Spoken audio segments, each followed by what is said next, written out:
Okay, I think, yeah, more people are joining us and more people will join us.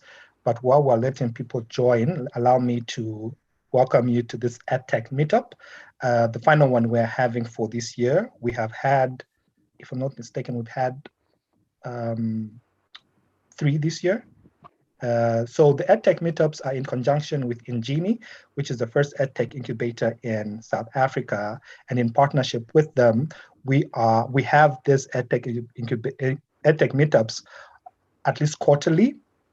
And the purpose of these EdTech meetups is so that we can get to know who are in the EdTech space, who are the entrepreneurs in the EdTech space. Apart from that, it's also to provide support, get to network, and get to know each other. Because as you know, the EdTech space is still in its infancy in Africa as a whole. And at least we have seen some acceleration during this COVID era, so which is quite a good thing, and people are more receptive to the EdTech space. So today we have the privilege of having 2 guests, 2 panelists, and they will be sharing their experience in the EdTech space, and we shall be discussing the topic of where are the opportunities that entrepreneurs can seize in the EdTech sector. With me, there is Sadibou Sow. He's joining us all the way from Senegal. He is an EdTech consultant. And we also have Zizi Katini, who is also joining us, well, he's not also, but he's joining us from Zambia, and he's also an EdTech specialist and specifically in the education sector. But I will let them introduce themselves as we proceed. What I'll do for now is that I'll allow the panelists to introduce themselves. And what I would request is that should you have any questions, I'd encourage you to either type them in the chat or in the Q&A, and then I will be able to share those at the end. We shall leave sufficient time based on our experience towards the end so that you can ask all your questions and get engaged in the discussion. We would like to make this discussion as lively as possible, and I know this is a space that a good number of you are in, and therefore I hope that you will take advantage of this opportunity. Without taking much time, I would like to invite Zizi Katini to share his presentation and first of all introduce himself. Zizi. Oh, thank you so much, Peter. Zizi Samson Kantini. Those are my names.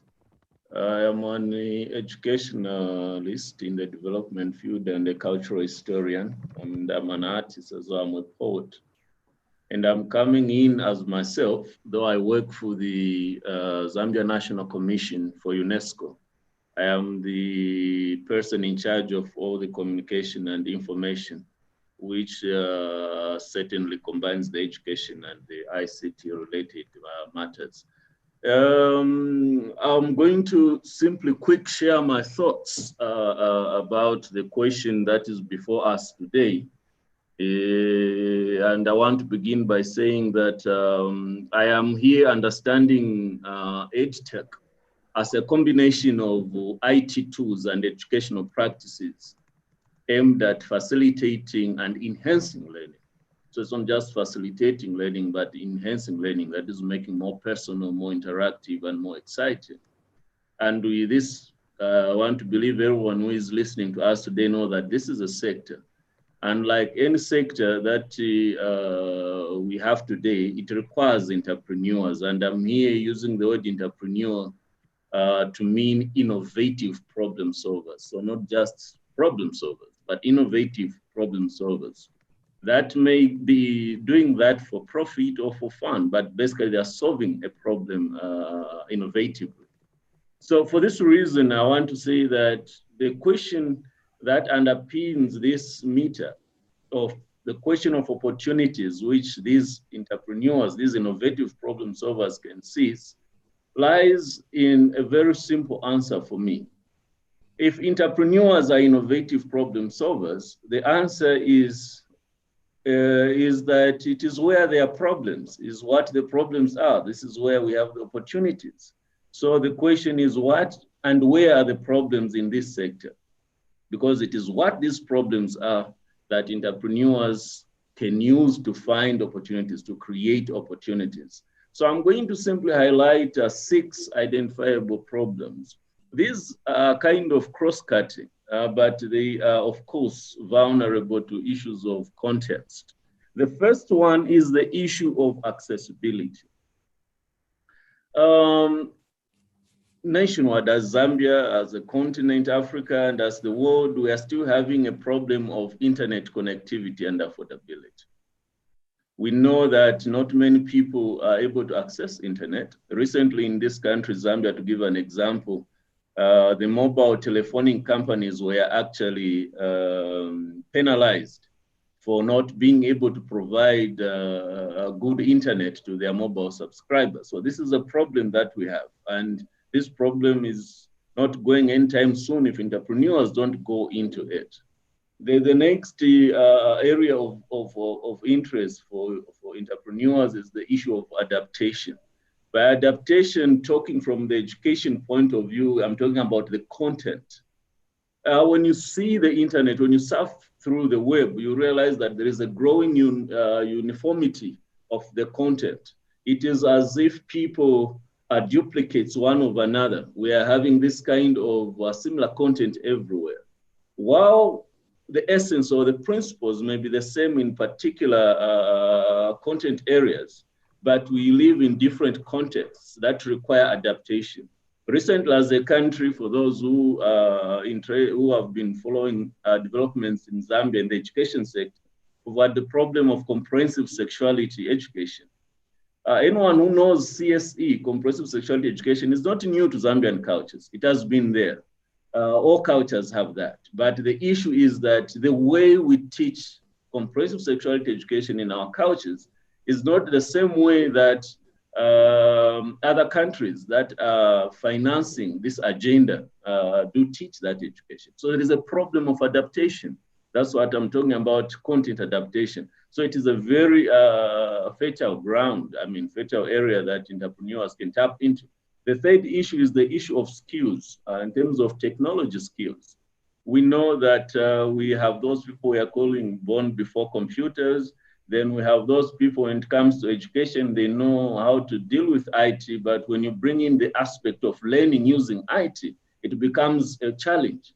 So we need to find ways of how do we upscale or how do we ensure that the clientele are able to have interactive tools that are not a challenge in terms of usage. The next area is the issue of resistance to change and being unfamiliar with IT. We know that with the COVID-19, many schools now, they provided their information online. And I think for Zambia, the Zamtel telephoning company joined hands with CDC and ECZ, and they're providing that information online.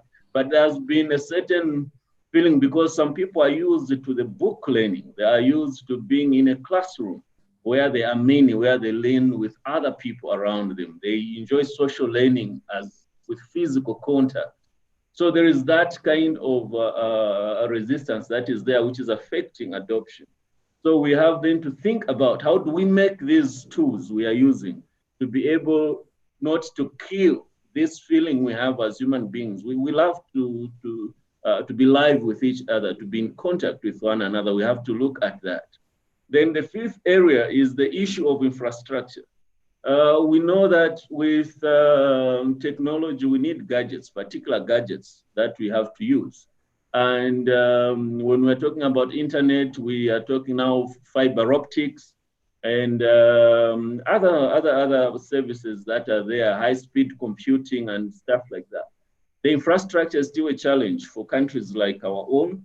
And therefore, it is an area we needed to think through. How do we come up with infrastructure that is not as expensive as it is currently? Then this brings me to the area of the last area, which is choice fatigue. We know that much as there are these challenges I've highlighted that provide opportunities for entrepreneurs, there is a proliferation of many educational websites and organizations trying to provide content everywhere. And we have so many choices. So we have newcomers to the internet, and they have this variety of choices to pick. Now, some get fatigued because to start with, they are not familiar with the internet, and they need a kind of one-stop shop that takes into account the issue of adaptation that I talked about. So these six areas are very, very cardinal for me in terms of the opportunities. But there is one other important area of opportunity that I want to bring to the attention of this meetup. That is the issue of African endogenous cyber technology. We know that our endogenous doctors, our sorcerers, they are communicating via long distances. They are able to store information, retrieve past events, even forecast future life happenings. And this technology, we know, it does not use the fiber optics that we are currently failing to provide for our people. They don't use the electricity that we are also failing to provide for our people. They don't use this kind of telephoning gadgets that are very expensive for our people. They use everyday tools such as plates, cloth, and all that. This technology, we know that it is working because it is there.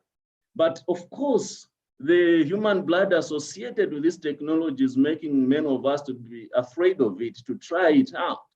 But the challenge I have to this meetup is if we are afraid of the blood in our endogenous technology, what do we have to say about the blood banks in our hospitals, the cyro banks and the sperm banks now that are harvesting human spermatozoa and ovums? Why are we okay with that? But then we are not okay with our endogenous technology. Also, when we talk about the effects, people talk about endogenous technology killing people. Yes, it does kill people. So is this technology we're using? We know what 5G is right now doing to this world. We know that studies have already come out showing the effects of screen time on adolescents and young people that affects their brain, that makes them grow to have challenges with their thinking capacities, with their social skills, and many other soft skills. The point I'm trying to make here is that there is no human-made technology that has no side effects. But if we allow ourselves as entrepreneurs to imagine experimenting with our own endogenous technology, we may find means and ways of reducing these effects, or even finding cure to these effects, or mediating their impact. And I think that if we can invest in that, we may actually give the world something new that is actually environment friendly, because our endogenous technologies are very environment friendly. They don't pollute anything. All we have to deal is how it deals with human life. This and these are my thoughts with regard to my response on the topic of discussion today. I thank you so much. Thank you very much, Nzizi, for that great presentation. And like I stated earlier on, if you've got any questions to the interesting points that Nzizi has raised, please feel free to type them in the chat or in the Q&A, and we shall be able to address them very shortly. But what I would request is that you please be patient, and we allow Sadibou Sow also to make his presentation, and then we'll have a quick discussion where you could all join in after that. Sadibou, over to you. But first, I'll ask that you introduce yourself, and then you can get into your presentation. Thank you, Peter. Can you hear me? Yes. Yes, yes. Right. Thank you. Thanks, Zizi. So my name is Sadibou Sow, currently in Senegal, and I'm an EdTech consultant, and I also co-founded the Weber Institute of Technology, which is an education endeavor. Peter, how do you want to do this? I shared the presentation with you. Should I just talk, or do we go through the presentation? I think you muted yourself, Peter. You can share it from your end. You're able to share it. Okay, cool. I'm just going to read through it. It's just as fine. So I think it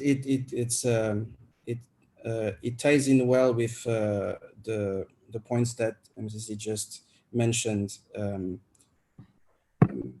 We all know that Africa is the youngest and fastest growing population in the world, which has created a very peculiar need to educate. We have we have countries with 70% of the population that is under 25. All right, cool. So I'll tell you when I need the next slide. Okay. All right, so next slide. All right. So we have, again, countries where the population is 70% of the population is under 25 years old. So we have a very specific need in Africa to educate our youngins. Next slide. And with that opportunity, the opportunities are results of unmet needs. Needs that have not been answered create opportunities. So that we have a whole lot of opportunities, and I took the angle a bit differently. The dire state of the education industry in Africa has created a situation where everything needs to be done, either be done, reinvented, or be rethought. I could literally like list 20 ideas with great potential in the EdTech industry. I'll list some.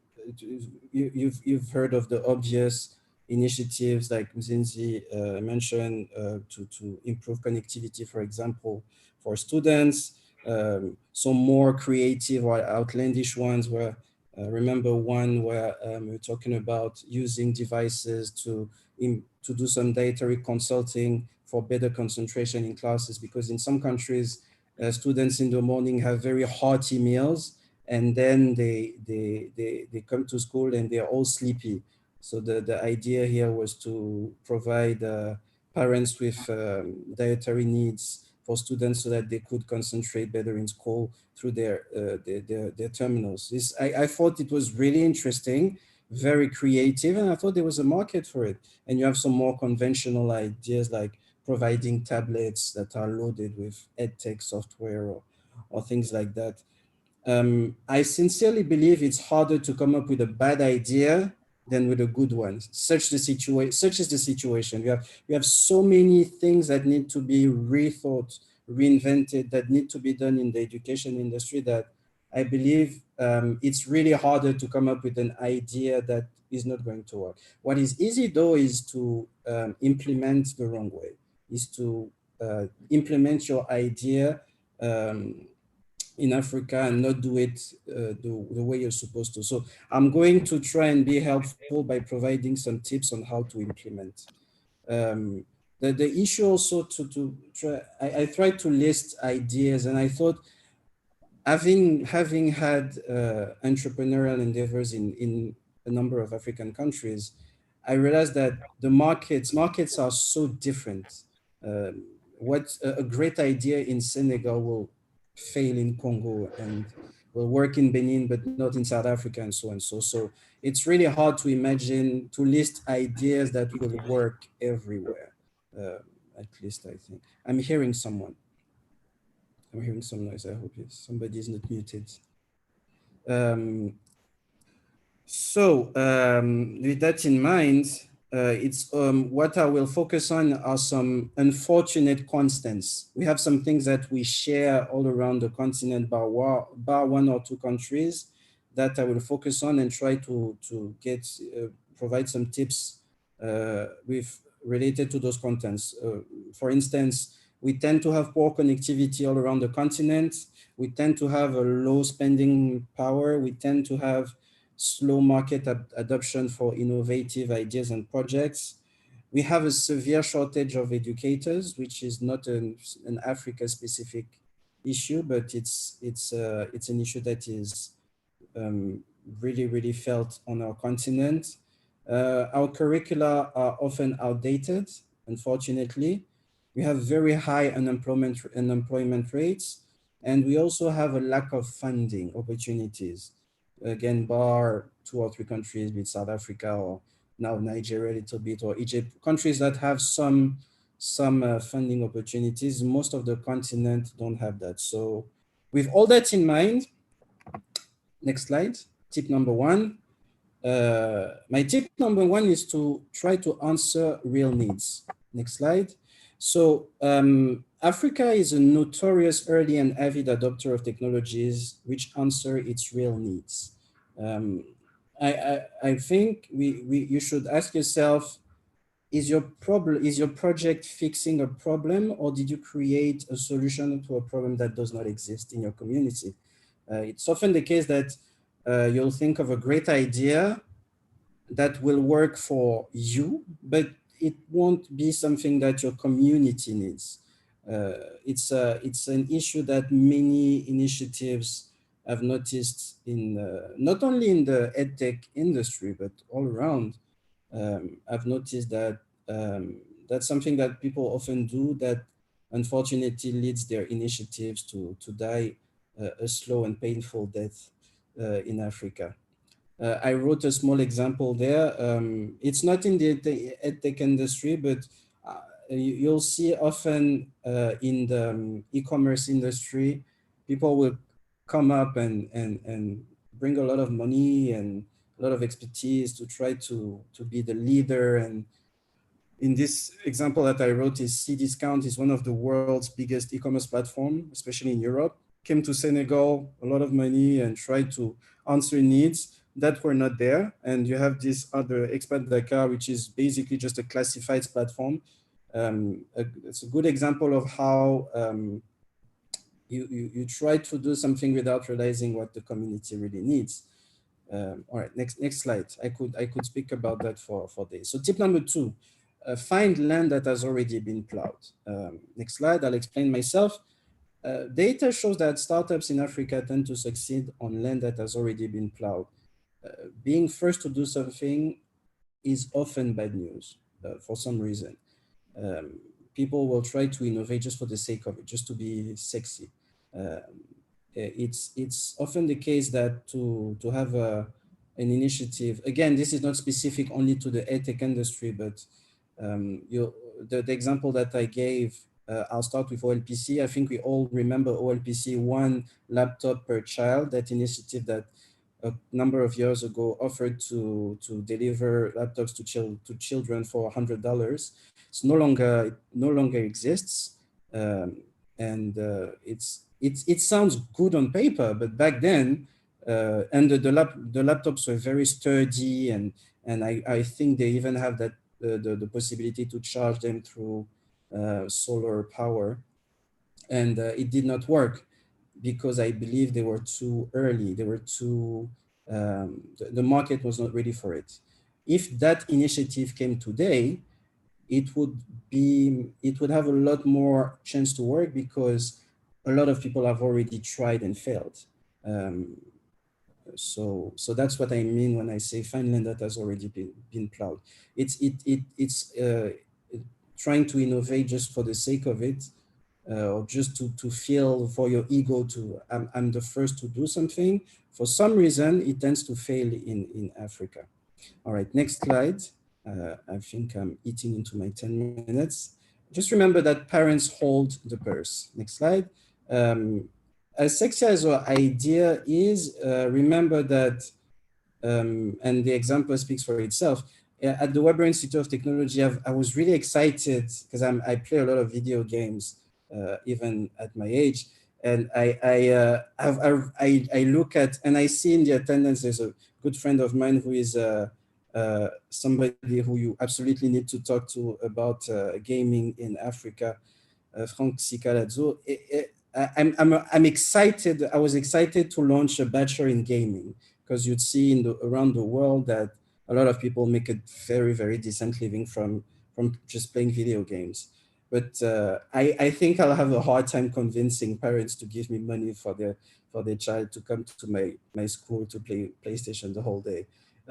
So we've put that on the back burner. Maybe in 5 years it's become more democratized and people have accepted, you've seen more and more people who make a decent living from it in our communities. Maybe then it will become easier, or maybe becoming a TikTok actor. Imagine trying to convince a parent to pay a monthly fee for the child to learn how to become a YouTuber or something. So that the idea sounds good, it's sexy, but I don't believe that, at least in the communities that I know, parents will be will answer positively to that. So as a quick recap, again, remember that Africa is notorious for, it really adopts, the continent really, if you answer a need that is really there, Africa will embrace you. Don't try to be the first to do something. For some reason, it tends to fail. And remember that as exciting as your idea is, you still need the people who pay to buy into it.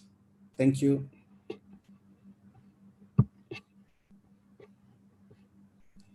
Thank you, Sadibu, for that great presentation. Thank you very much. And please hold on to your questions, hold on to your thoughts and your comments, and we'll get to them shortly. But me to get the ball rolling, I'd like to start maybe with the first question to Zizi. So when we speak of EdTech, oftentimes people think of it in terms of putting things online, whether it is a class or extracurricular activity, so that someone has a video teaching online with internet access. Are we being narrow-minded to think of EdTech and innovation, especially in the context of Africa, Zambia, in that way? Should we be exploring beyond that?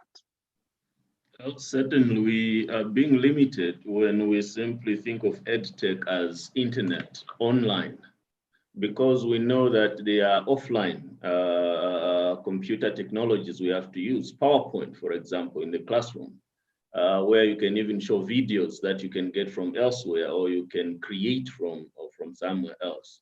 So certainly we need to think beyond that. It's not necessarily internet that we need. We need to ask ourselves, like Sadibu said, like we need to ask what do we need? Do we really need the internet in our communities? Because, for example, right now I can give an example. How much of the content about Africa is online in terms of our own indigenous communities? You realize that there is much of it is not relevant. Much of it is not about ourselves, it's about other people, which means that if we think about the internet as what EdTech is, we are simply now trying to repeat the dysfunction that our education system has been experiencing since time immemorial, where we are simply learning about other people and not ourselves, where we are simply trying to be other people and not ourselves. Okay, thank you very much for that. This question is for Sadibu. So I've been doing a bootcamp for in Genie, EdTech bootcamp. I think I've done about 3. And most people come up with online classes and online learning. So they are, in a sense, producing the content they would have in a classroom onto the platforms, whatever platform it is. Why do you think that maybe we should be thinking differently? Or do you, because everybody's doing that. So how can an entrepreneur think of a more innovative way of delivering that content? How else do you think we could deliver content that would keep people engaged and people motivated, and yet deliver the same results, considering that we do know that the teacher to pupil ratio all across Africa is such a huge number, and it's a burden. There are not enough teachers, and you find the quality of education also comes into question. No, thank you. That's a great question. I can answer by giving you ideas of startups that I came across, or people who are doing great things. Is Ubongo, do you know Ubongo? Yes. Would you say that Ubongo is an EdTech startup? Yeah, I think it would, to an extent. I'm a big fan of Ubongo, and I don't think they use the internet to deliver their content. Basically, they're doing edutainment content. Mm-hmm. And I believe that if you look at your community and you look at what people are consuming, if you produce content that is going to be consumed through television, for example, or via the radio, I'm not sure if Ubongo produces content for radios, but you'll definitely have better reach and better results through that.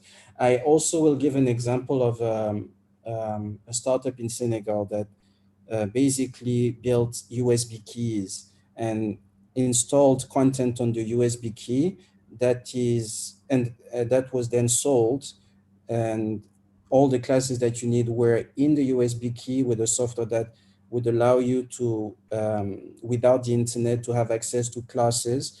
And the classes will be updated through a mesh network. It was really interesting. I can't remember the name of it, but I, I, uh, I really think that the way to be successful and to be innovative is just to remember that your objective at the end of the day is to be for people to learn. It's not, you should forget about the tool that you're using. You should think about the final objective that you have. Your objective at the end of the day is for people to learn. Now, what do you need to use for people to learn? Do you need to use the internet? Are people connected? As Mzize said and I've said, connectivity is a big issue on our continent. What can you use for people to have access to all that educative content? So yeah. All right, thanks for that. So we'll now get to your questions. So please, of course, all your comments are all welcome. So I'll start with Kofi says, regarding gaming education as an EdTech, COVID-19 show that these texts need to be taught to create content for education, but also teach people how to teach this tech to our youth. And I think this is a very good point. With that comment, I'd like to now bring it down to the next question, I think maybe for both of you. How much, because right now I think the issue is around adapting the content into digital format. So if it's, classroom, let's digitize it. If it's exam papers, let's digitize it. If it's textbooks, let's digitize. But what should entrepreneurs consider in this digitization process? Because we all think that, okay, as soon as it's digitized, then it can reach more people, and that is well and good. But I'm now trying to figure out in terms of pedagogy, in terms of how it's taught, in the way it's packaged, is what should entrepreneurs have to take into consideration? Because I know most of people who are doing this do not even have education backgrounds. They're more tech people or business-minded people. Zizi?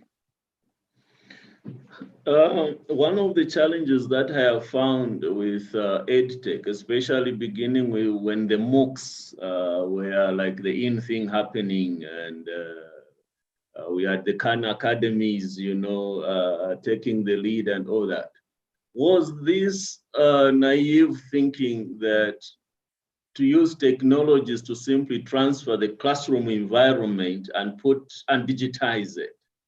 The same boring stuff that we complain about the lecture, and because it's on video, then someone thinks it is creative.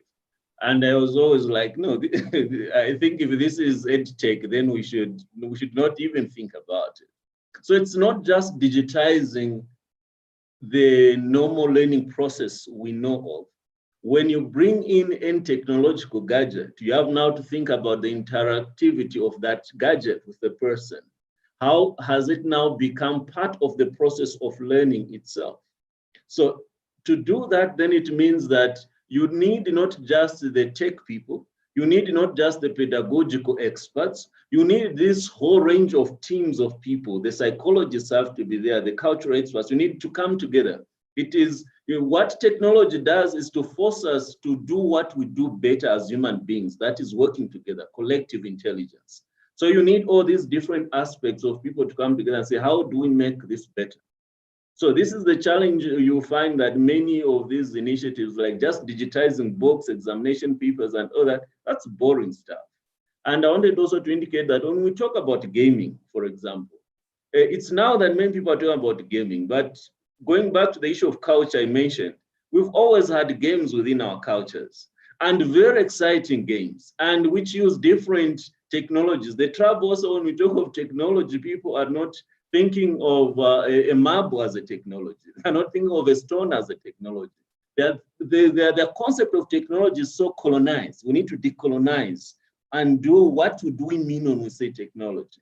And so you find that we have already certain things within these communities that do not have internet access, that do not have these kind of computers, but we have good technologies that if we are able to decolonize the understanding and be able to think through the pedagogy you mentioned and the learning, it would still be exciting. That's what I would comment on that.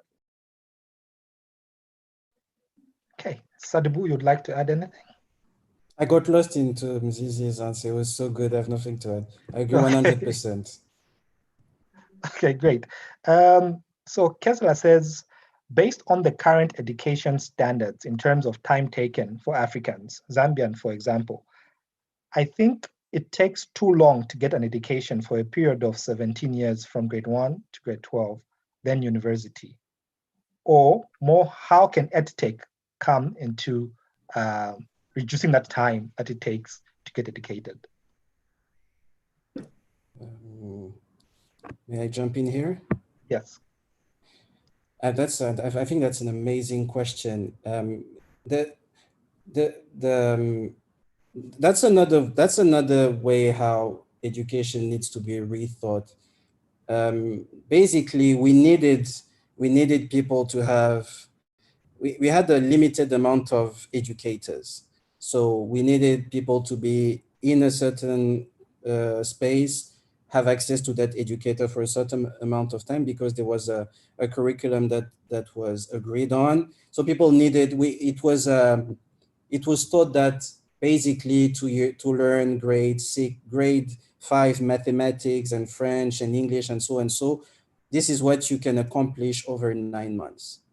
With technology and tailored content and um, and uh, and access to devices, and so we can now basically that's what we do. For example, at Weber Institute of Technology, a student will go through some tests, will evaluate that student's level, and then the curriculum will be based on that student's abilities and so somebody with more skills will, for example, finish that course in 3 months. Another one will finish it in 6 months and 7 months, because the time, well, we all know that time is relative, but especially when it comes to education, like you said, Kezala, it makes no sense. Well, with technology nowadays, it makes no sense to have everybody spend the same amount of time learning things when people learn at different pace. So technology, there's a lot of technology available here that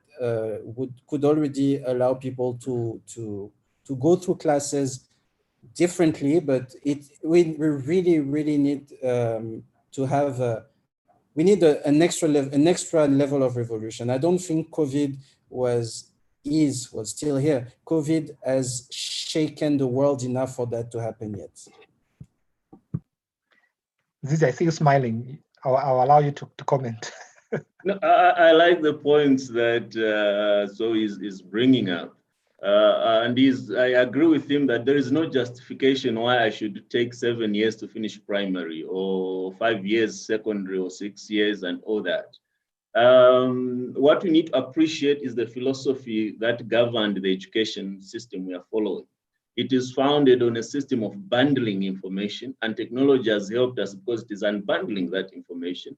It is also founded on the industrial model of segmenting knowledge, which when we get back, I will always emphasize our culture. In our culture, education is a lifelong process, and which means that learning does not end. You learn what you want, when you want, and how you want. And that's what technology is helping us do. So you are no longer restricted as to what you want to learn, how you want to learn it, when, and for what purpose. So this is the good part. So let no one be restricted. And the good news in Zambia so far, one trend I'm liking is that the examination council has allowed people, if you want, you can just write an exam for one subject this year.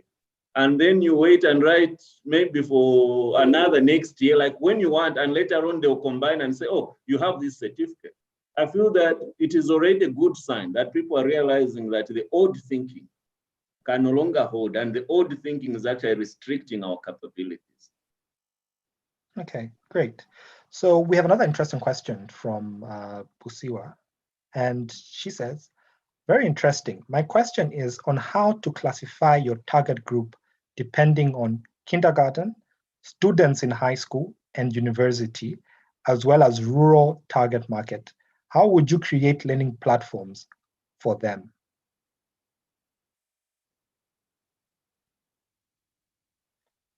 I don't know if you've got the question. Yes. I was waiting that Sadibu will answer that quickly, him being the tech, because I think that person is asking more about creating platforms.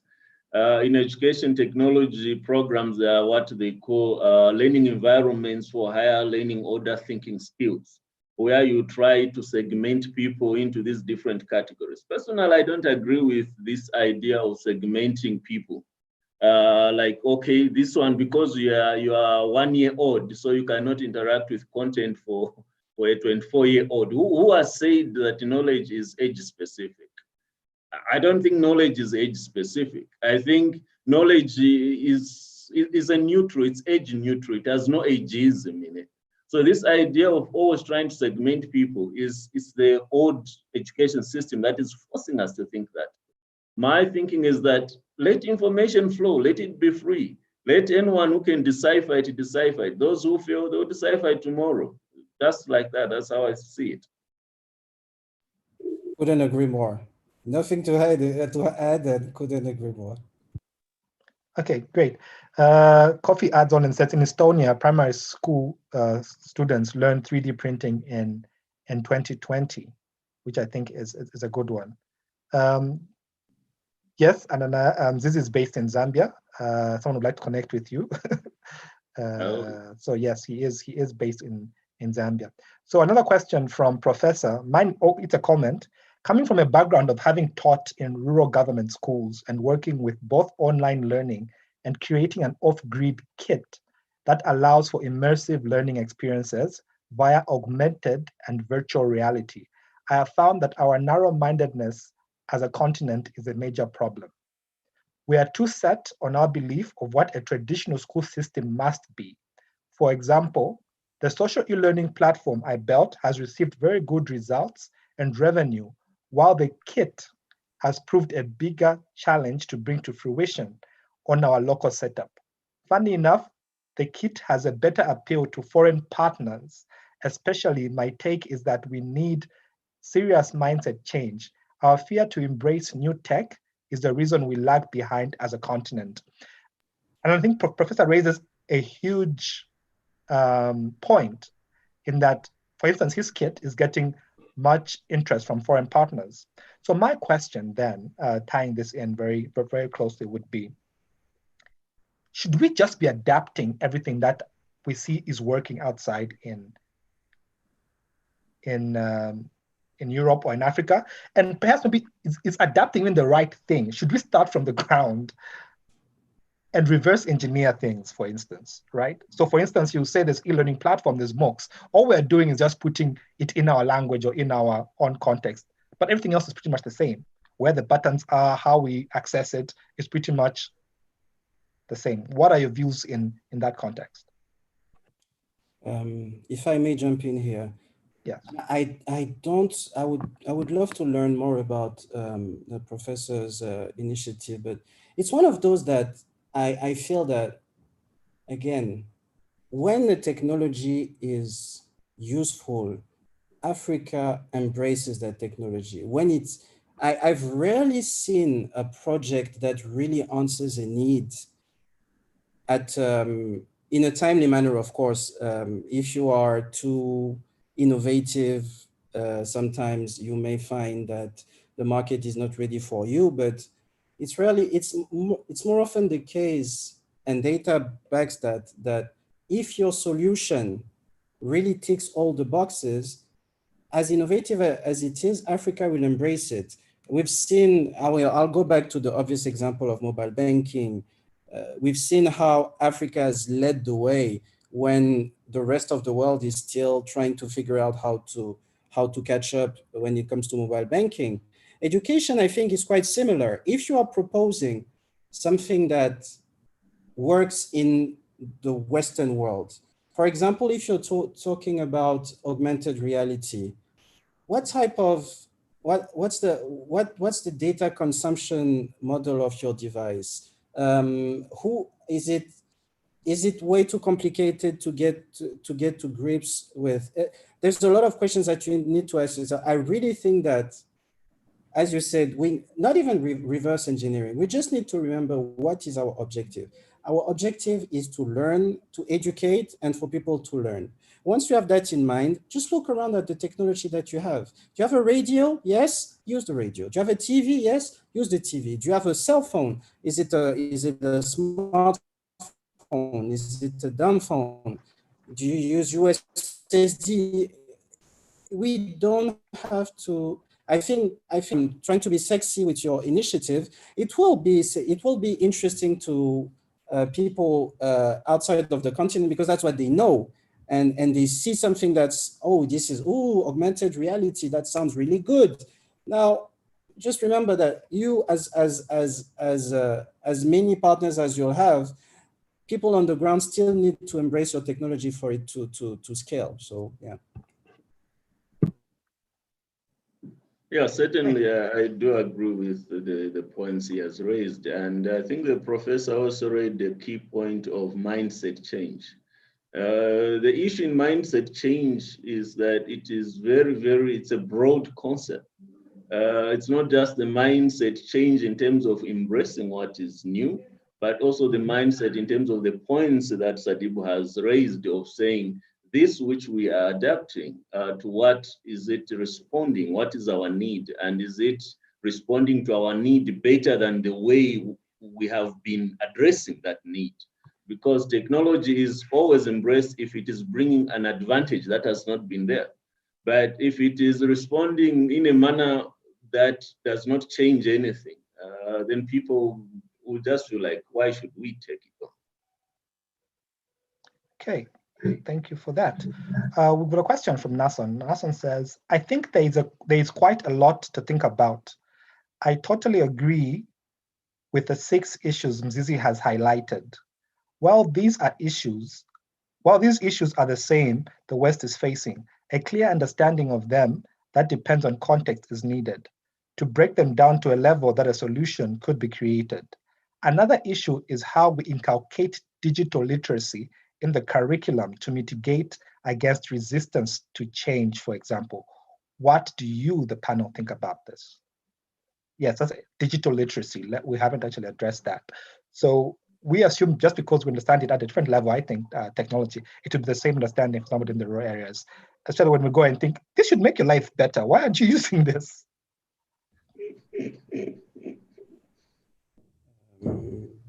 Zizi, you wanna go? Can I go? Yeah, you can go ahead, then I'll come in with. I think it's an interesting one.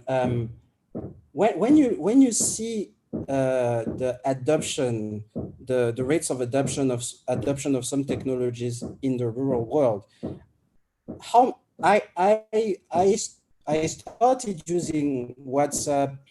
I started using WhatsApp. I was delivering classes in a university in Dakar, and I was using WhatsApp to communicate with my student when it was first coming out. Hadn't been bought by Facebook yet, and then I felt I want to keep I don't want to be so easily contacted by students, so I stopped using it. And then Facebook bought it, and it became this huge thing. And people in the rural world embraced WhatsApp without anybody having to go to them and to teach them how to use it. You look at TikTok, the rates, I understand TikTok, but young people in the most remote places who have access to cheap data, that's the one thing, they need to have access to cheap data. But the people in the most remote places are using TikTok to create amazing content.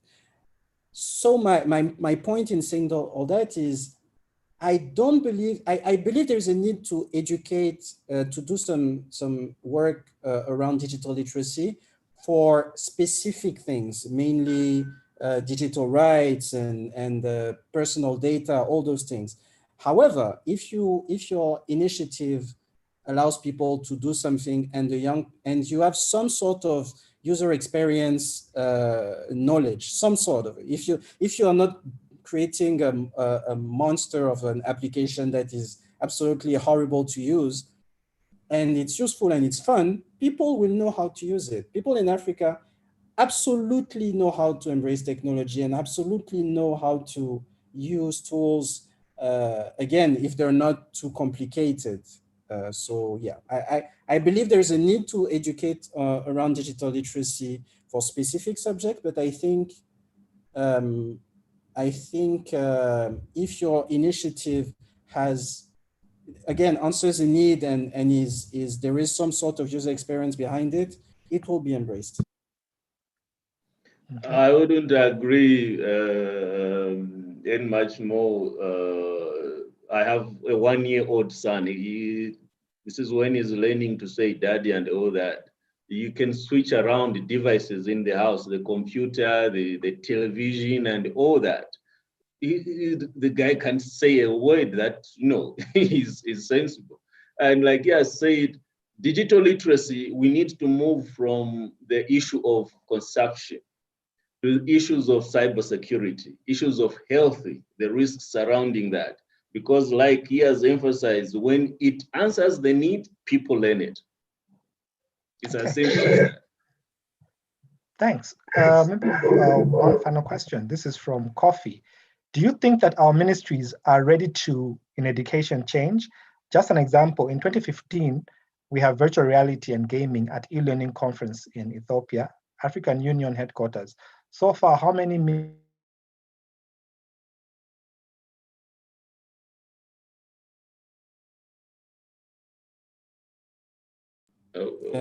Peter is gone. Okay, I thought it was me. Okay, so we're still here. It's the host. Yeah, I think it is on his side, whatever that has happened. I think the question was like trying to find it in the.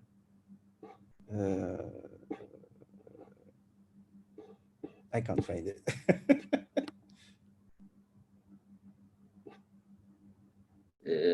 Also can't oh yeah. In Senegal, we begin to learn 3D printing in university. If we have a Fab Lab inside the educative space. Dubai finished its virtual reality education curriculum pilot from the Education Ministry in 2016. I think the question basically was, do we think that our ministries are embracing technology fast enough? You want to take it? I think the key person is the teacher and the learner at the classroom level. The ministries can put good policies and all that, but the question is, has the teacher been prepared? And this brings about now the issue of the teacher training institutions. What are they doing with regard to preparing teachers for the digital age and for this buzzword of technology and all that? And the learners at home. I think there's someone who made a very important point about giving an example of Finland. As you know, that Finland is one of the lead institutions when it comes to education in the world. Finland, actually, having interacted with Finnish education, you find that they have actually even adopted a certain critical point that we use in our African cultures in terms of learning. In our African cultures, we don't use subjects to learn. We use phenomenon. So you pick a phenomenon, and from the phenomenon, you learn all these other subjects. Finland has already moved towards that. And you find that technology affords that ability to be able to do a phenomenon-based learning and not subject-segmented approach. So I think the ministries may put policies, but it's the implementers and the receivers of that service. Are they ready to do that? And have they been conscientized to realize that need, particularly to embrace what they already have, which is very important.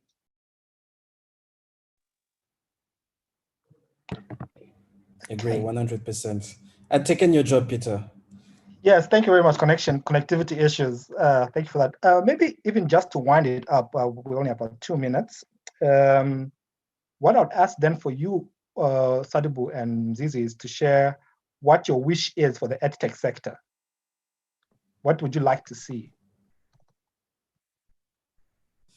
I want us to forget everything we know and to start from scratch. And I want us to stop saying EdTech and just say,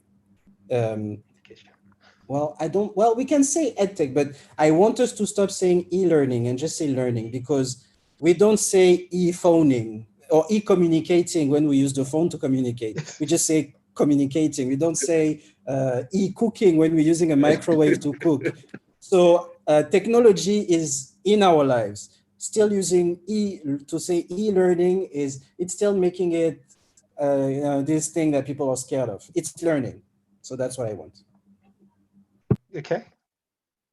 Yes, learning. Yeah, I share into that wish. We need to undo this dichotomous way of thinking, creating divisions where there are none, creating boundaries and all that.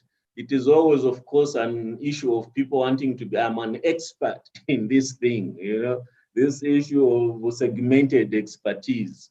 We need eclectic people. We're eclectic human beings. We are not human beings that are in segments. Our body system, our own biological makeup, is full of all these different things working together. So indeed, we need to do away with this issue of EdTech, like education technology, which means there's also technology for something that is not education. I don't know. But learning is learning. Life is learning. Life is a curriculum. Our society is a school. We are everyday learning. So that's my wish, that we need to certainly work on our mindset to unlearn so that we can relearn better. All right. And just in time, thank you very much, Sadibou and Zizi. Thank you very much for joining us. Thank you. Parting words is Anana, who says technology is a tool to be used in the teaching and learning process. I totally agree with the presenters. The issue is to make learning happen. And on that note, I'd like to thank all of you who've joined us in this session for spending your time with us. And also thank you to the panelists. This has been an insightful discussion, and I've put in your LinkedIns. I hope you don't mind. I just had to go and put them in where people who would want to connect with you will connect. And for those who would like to watch this again, we shall be sharing this. It's available on our Facebook page for Bongo Hive. You can go to our website, bongohive.co.zm/webinars. You will find the recording there, and it's also available on YouTube, so you can go and rewatch it. And maybe if you'd like to get in touch with either Sadibou or Mzizi, you can always get in touch with me, and I'll give them your information details. Other than that, thank you everybody for joining us, and have a pleasant week and good night. Thank you. Shalom.